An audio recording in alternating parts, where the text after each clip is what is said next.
How toxic is your workplace? Now, notice how I framed the question. I had to assume you work in a toxic environment. Behind that scream of, thank God it's Friday, TGIF, that massive relief we all experience during public holidays is a sign that all is not well where you work. Two recent surveys conducted by iHire and Muster reported that about 80% of people in America work in toxic organizations. So imagine the response we'll get when such surveys are conducted in Nigeria. I leave you to imagine that. From manifestly high rates of anxiety, stress-related illnesses, mass resignation, and so on, many organizations in Nigeria are not a healthy place to work. Now, toxic work cultures are created by emotionally unhealthy people. They set up companies or join a management team, and before you know it, their feelings, temperament, and attitudes become corporate policies. One important thing that happens to you while working in a company is the person you are becoming. That person is shaped by a healthy or unhealthy work culture. Remember that petty, uninspiring boss who makes you feel incompetent to the point where you started to doubt whether or not you actually went to school? That's what we're talking about.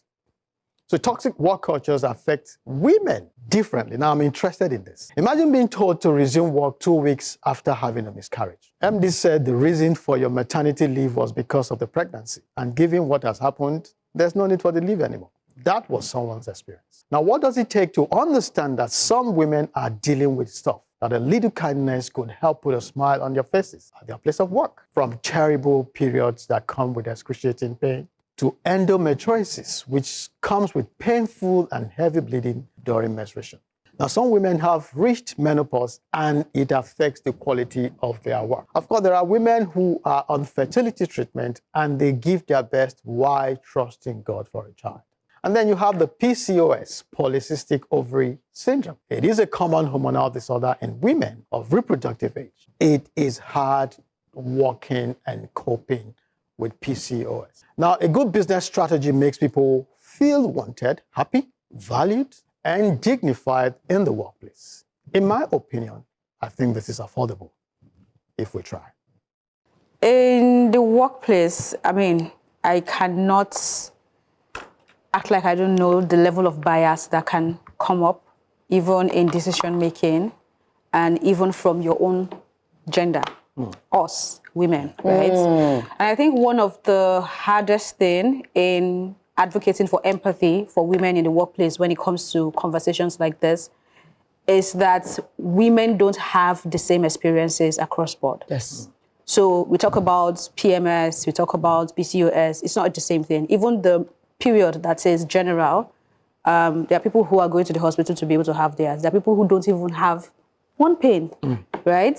So because we then have different experiences and a lot of people have not trained their emotional intelligence part, you also get women at the back of pushing away the empathy because they cannot understand what you mean by you cannot function because you're on a period. You're like, is it not the same period?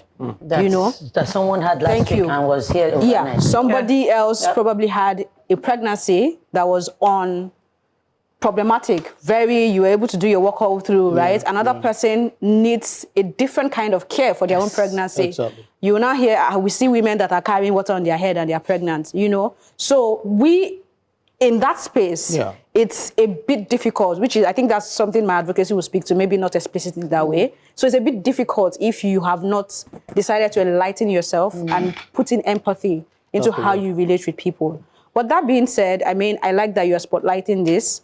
It's a conversation that we need to have because that's why for me it's not about equality, it's about equity. What do we need to be able to do the same level of work? I realize that women also overwork themselves because they then have to overcompensate, right? Personally, I would say that I've been lucky.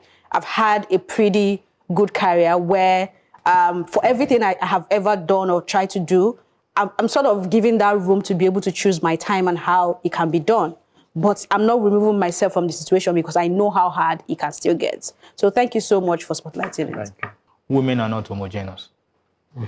So you can't put all of them in a box. No two women are the same. That's it. men are a bit homogeneous, you know, it's like there's a way that... It's just about temperament. Yes. You either... There's a way you women, can easily size up a guy, it's possible. Yes. But women are different. Yes. That's some detail. And so even if you look at menopause, for instance, you took the words out of my mouth. I wrote it here. The experience of one woman is different from another. Absolutely. So if you're trying to map experiences and say, okay, this is what it is, you might discover that you're actually excluding other women who have other kind of experiences. Exactly. And so for me, it's about education. It's about getting more enlightened. And I'll give an example, for instance. Before I came to a place at the table, I knew nothing about menstrual health hygiene. All right, it never came to my purview, you know, in any way. I mean, it was. Did I not know about menstrual health? Yes, but that it was an advocacy, it was a big issue. No, but being on a place at the table, having phone care, healthy. I mean, we talked about it many times. Yeah. I found myself educated about it. Right. Which was why, when there was an opportunity in my organization, for instance, I went to have that conversation. And it was a bit striking because I, as a guy, was one advocate. And there are women there. Which is, you see what we're talking about. So the thing, and the thing was, because I made that advocacy, there was a shift. So now the organization says, oh, Yinka, yes, you're making a point.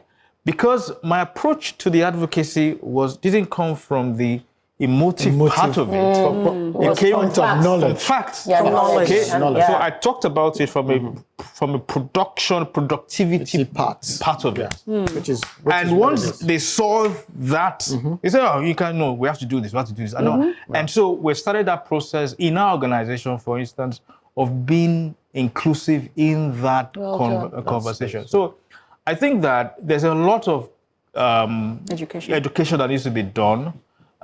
Some people just don't know. You know, it's not like they are deliberately wicked or toxic. They just don't know. And maybe what we can do is spend a little bit more time to enlighten people about, you know, some of these topics. Especially when your workforce has an equal amount of women, let's say 50-50 or 60-40. You just have to have more information at your fingertips, more information available for you to deal with the situation, knowing that women are not homogeneous. When we talk about menopause, perimenopause brings its own ball game mentality. You know, for no reason. And these are not things you might see. The menopause one is mostly mind, you know, and irritation and the slightest things. And so you will say, you know, even some husbands don't know their wives are going through menopause. They're like, you know, next thing, feeling of, they're like maybe 50 to 100 symptoms, all happening. Some have none, some have two, some have all 100.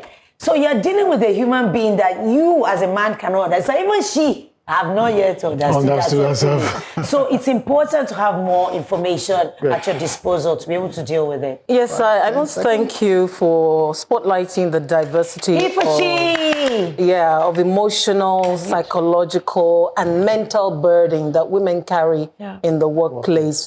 And what is striking most to me about your monologue is that you said how the work environment contributes to your becoming. Is that it makes you become bitter or makes you become more accommodating of people's experiences, or it makes you really, really some tiger in the workplace? Toxic. You know, and it makes you remember Christian's song, Just a Little Bit of Kindness. So, I mean, look at the conditions that you highlighted. Menopause, check. Miscarriages, check. Right? PCOS, check. Endometriosis, check. You know, fertility sessions that drain you, check. Even heartbreak. You know, then again, not just the bosses, but even those, your peers, your colleagues who snitch on others. I remember, so no, I'm going to say this. I remember when I was dealing, because this is important. I remember when I was dealing with fibroids, long before I got into this menstrual health advocacy. I'd had multiple fibroid surgeries. Nobody knew in the office that I was dying inside. And each time I left, they're like, but she's not pregnant. She's not this. What's she going on? Leave for? Do you know? And it was really unkind. Yeah. But I went through it. It was. And it's not about being gender sensitive or not. You just need to be a good person. Finish. A human being. Change, like low-hanging fruit, is often within our grasp. The question is, are we motivated to reach for it?